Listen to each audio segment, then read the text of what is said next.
Yo Wakenya, nataka leo kuomba msamaha kwa Eric Omondi, na naomba nyinyi pia mniombe msamaha kwa Eric Omondi.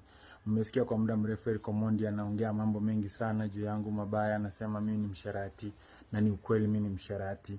Nilikuwa wakati fulani Kisumu nikapatana na anti ya Eric Omondi, na mimi ni binadamu uteleza. Niliweza kufanya mapenzi, nililala na mama ya Eric Omondi, na baada ya Eric Omondi kujua nimefanya mapenzi na mama yake, Eric Omondi amekuwa akinichukia na uniongea vibaya. Naomba msamaha Eric Omondi. Nilifanya makosa kwa have sex na mama yako. Pole, nisamehe. Mungu nishamuomba msamaha.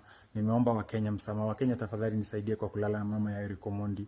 Ni vile vitendo nilifanya ambavyo nikatoka, nikaumia moyo, lakini nimejirudia. Nisameheni. Eric Omondi, please forgive me for having sex with your mom. Nisameheni. Please, Eric Omondi, nisamehe. Usiniharibie jina tena.